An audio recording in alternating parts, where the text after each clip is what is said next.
Proper breathing is a crucial component for strength training to be safe and effective.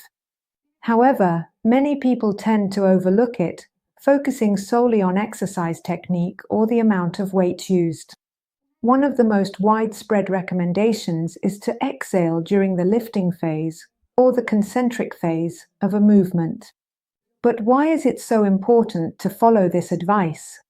Today, I'll explain it to you. But what exactly is the concentric phase of an exercise? For those who are just starting to use weights in their training, it's the phase in which the muscle contracts and overcomes resistance. For example, when you push the bar upwards in a bench press, lift the dumbbell during a biceps curl, or stand up from a squat. It's the moment when the body makes the main effort of the movement, where the muscles we intend to stimulate are activated, and, in terms of the respiratory system, it's when we exhale. What happens when you exhale during the concentric phase? Well, first of all, it stabilizes the abdominal area and the back. Exhaling while lifting allows you to activate the abdominal and diaphragm muscles in a controlled way, creating greater stability for the spine and torso, which forces you to adjust your posture. Internal pressure is reduced. When you exhale, the intrathoracic and abdominal pressure decreases, which helps blood return to the heart. This helps to prevent dizziness, discomfort, or even possible fainting, especially during intense exertion. Exhaling when you make the effort improves your performance. Controlled breathing, synchronized with movement, helps to better oxygenate the muscles, delaying fatigue and allowing for more efficient training. You also prevent injuries. Holding your breath during maximum effort, or what is known as the Valsalva maneuver, can increase the risk of injury, especially in people with cardiovascular or blood pressure problems. When you focus on inhaling during the eccentric phase and exhaling during the concentric phase, and maintain that rhythm, you can have better control over the force used and, well, know how far you can go without compromising your technique or getting out of breath. If you're wondering why it's not advisable to hold your breath, you should know that holding your breath during the phase of maximum effort can cause an excessive increase in blood pressure, which could lead to dizziness, blurred vision, and even temporary loss of consciousness. And although in certain advanced lifts the Valsalva maneuver has specific applications, for most people and exercises, exhaling during the concentric phase is a safer strategy. Sometimes it's not so easy to coordinate your breathing with the movement. You have to learn and practice it consciously. So, phones and other distractions need to be put aside.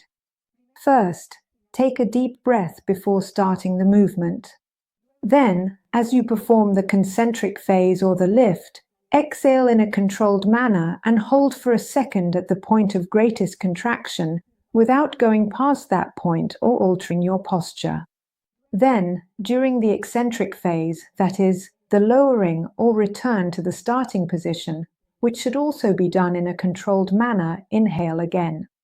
Exhaling during the lifting phase in strength exercises not only improves performance and safety, but also protects cardiovascular health and muscle integrity. Conscious and synchronized breathing turns each repetition into a more efficient and less risky movement, allowing you to make the most of the benefits of your training. I'd also like to share some additional recommendations for safe and effective strength training. So, before starting your strength routine, spend at least 5 to 10 minutes on a general warm-up to prepare your muscles and joints, reducing the risk of injury. Always prioritize correct execution of movements before increasing the weight. Good technique ensures optimal results and protects your physical well-being. When you make progressions, do so gradually. That is, increase the intensity, weight, or volume of your training little by little. It's not about competing with anyone. Avoiding sudden increases helps prevent overload and possible injuries. Make sure you get enough rest. That is, respect the rest periods between sets and between sessions. This allows your muscles to recover and grow, preventing excessive fatigue, loss of proper technique, or even overtraining. It is crucial to stay hydrated before, during, and after training to support performance and muscle recovery. Finally, listen to your body, paying attention to signs of pain, discomfort, or fatigue. If you notice any unusual discomfort, stop exercising and consult a healthcare professional or review the correct way to perform the exercise movement. Some exercises require truly impeccable posture to be performed correctly. Use the appropriate equipment, that is, try to wear non-slip footwear and comfortable clothing that allows you to move freely. Also consider using belts or wrist supports if you are lifting very heavy weights and, of course, have experience using them. If you are a beginner, try to seek guidance, or I suggest you seek guidance from a certified trainer to learn the correct technique and plan your routine according to your goals and abilities. Keeping these recommendations in mind, along with proper breathing, will make your strength training not only safer, but also more effective and sustainable over time. We are here to help each other. If you have any doubts, questions, or comments, please let me know. All contributions are important because that way we all learn and improve. If you enjoyed this video, please give it a like, leave a comment, subscribe to my channel, and turn on the notification bell to be notified when there is new content. See you soon.